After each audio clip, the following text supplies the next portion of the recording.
Murdoch's whistle. Plate layers were inspecting the tracks on the main line.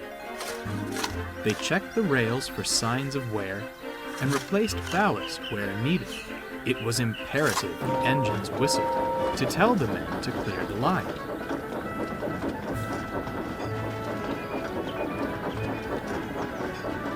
One morning, Gordon arrived at Edward's station, looking rather annoyed.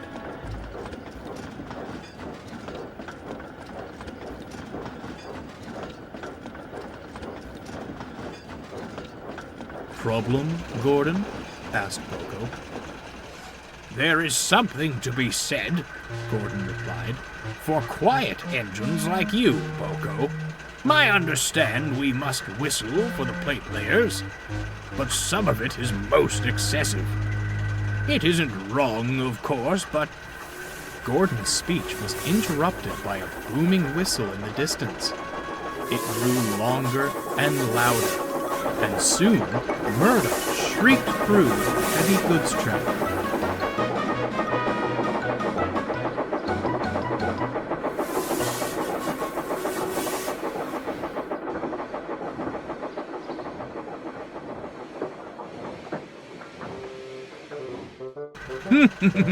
"I rest my case," Gordon harumphed.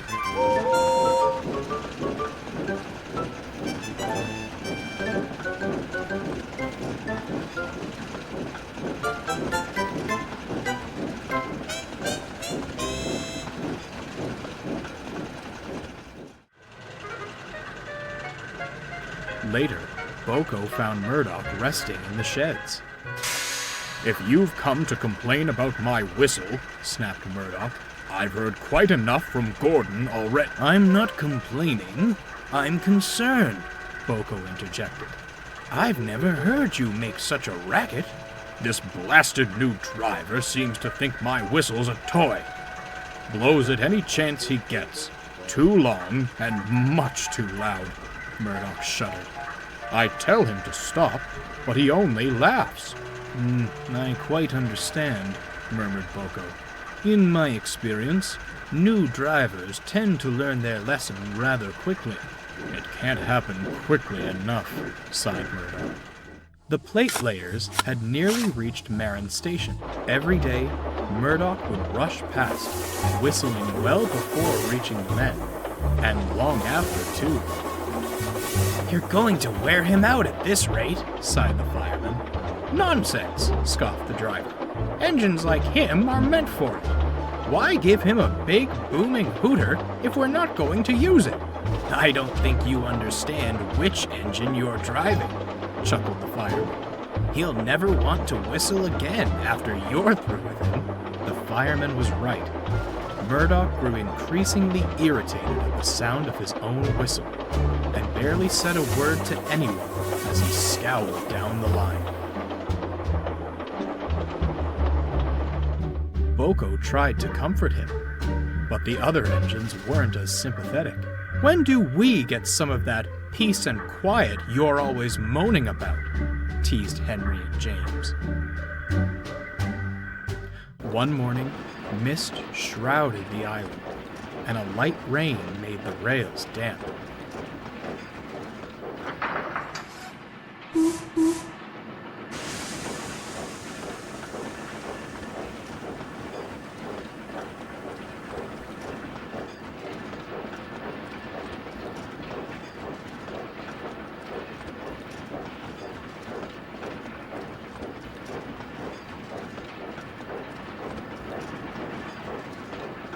As Murdoch set off with his goods, he was struggling to see the line ahead.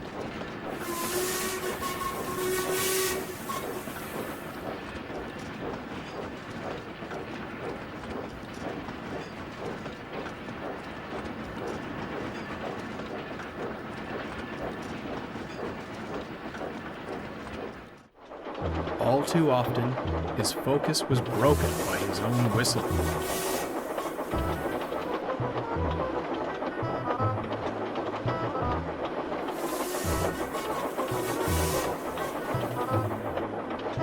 Will you stop that? He barked at the driver. This journey will be hard enough without you making that racket. Have to let people know we're coming, especially in this mist, don't we? The driver replied with a smirk.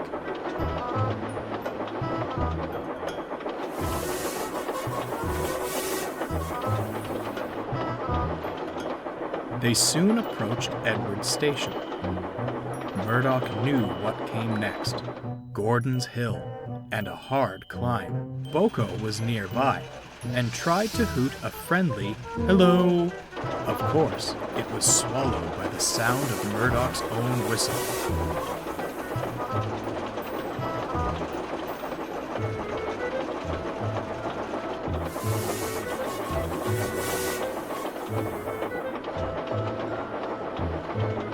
He charged at the hill, puffing and snorting until he reached the top.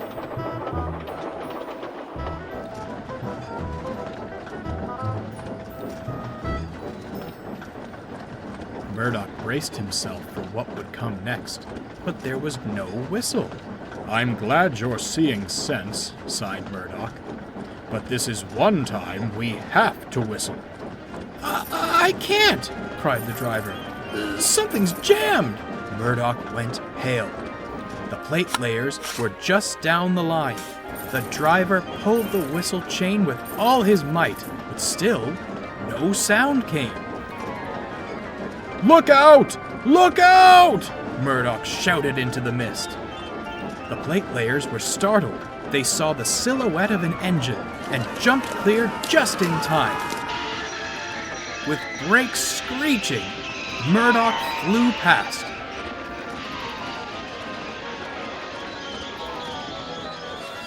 Finally coming to a halt a few miles further on. Everyone breathed a sigh of relief.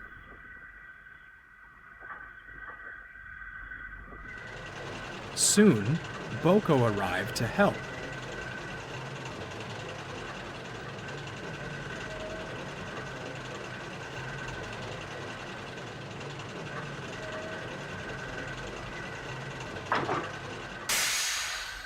I'd say the lesson has been learned, Boko winked, as he saw the fat controller talking severely to the driver.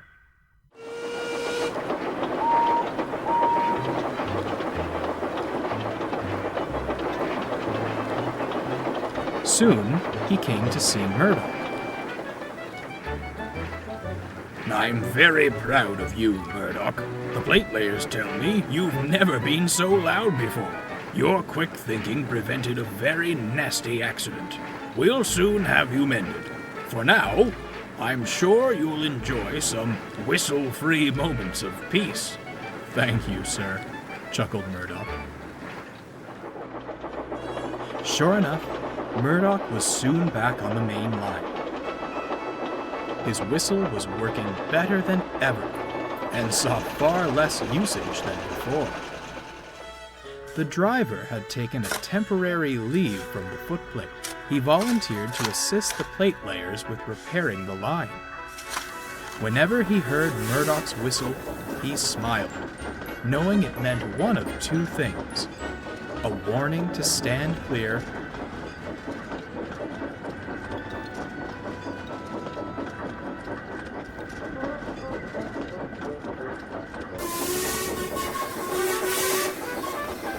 or a means of aggravating Gordon.